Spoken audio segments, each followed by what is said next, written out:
Thousands of people will honor President John F. Kennedy tomorrow on the 50th anniversary of his death. They'll gather at Dallas Dealey Plaza, where the president was shot as his motorcade drove through.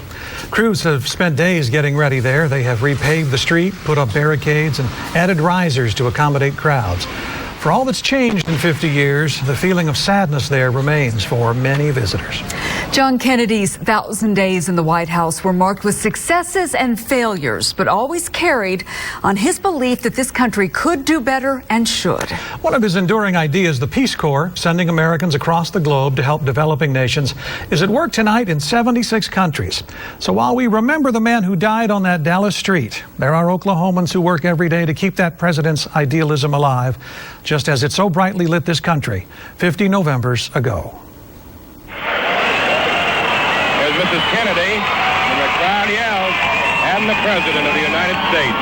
For 50 Novembers, we've watched them walk off that plane. And I can see his suntan all the way from here.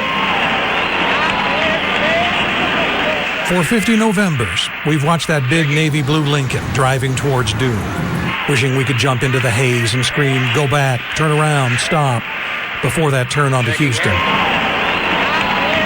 And then to Elm. President's car is now turning onto Elm Street. Where that old brick warehouse looms, where a loner with a rifle waits in a window. 50 Novembers since everything changed. It appears as though something has happened in the motorcade route. Something, I repeat, has happened in the motorcade route.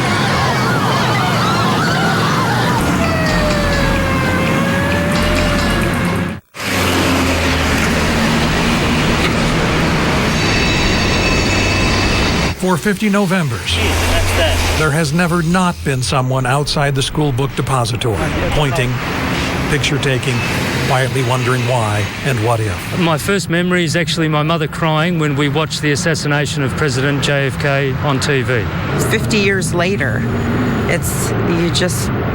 you always go back to that era because there was just magic to it. And it just left an indelible mark on my psyche.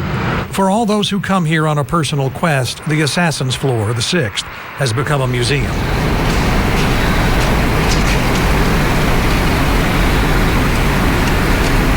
The snipers perch behind plexiglass, the jumble of boxes, the view from the window, a generation's collective pain. The biggest question is why? Why did it happen? How could it have happened? Could it happen today? Instead of focusing on how the president died here on Elm Street, Jacqueline Kennedy always hoped her husband would be remembered for how he lived and the inspiration he sparked across the world. And 50 years since John Kennedy's death, you can still find his idealism at work across Oklahoma.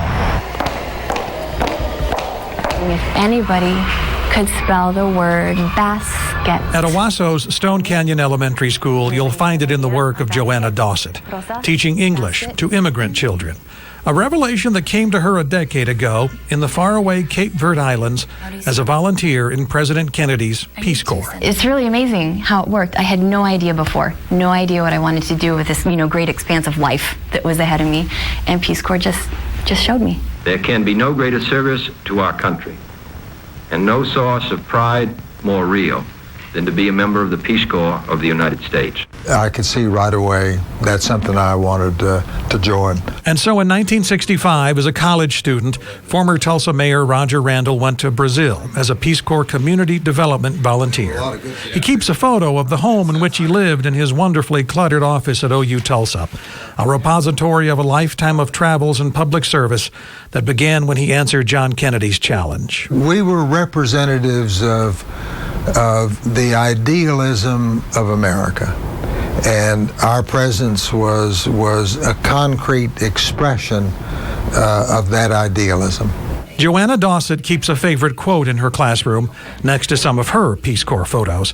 It's her reminder to travel through life with a heart open to new people and experiences. What I have now is so beautiful, what I carry with me from the Peace Corps experience.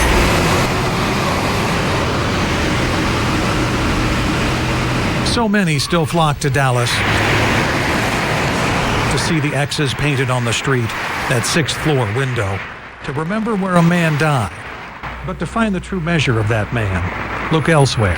Let's get the stamps out of the toolkit. To where 3 little ones are heading to the future, carried there on a promise that echoes still across 50 Novembers. A man may die, nations may rise and fall, but an idea lives on. Ideas have endurance without death. Now, inside this story at newson6.com, you'll find links to the 6th Floor Museum at Dealey Plaza, the John F. Kennedy Library in Boston, and the Peace Corps of the United States. And tomorrow, and continuing for 4 days, CBS News will live stream its original assassination coverage as it happened, beginning at 12:40 p.m. tomorrow with Walter Cronkite's first bulletin. It's at cbsnews.com, and we'll also have a link at newson6.com.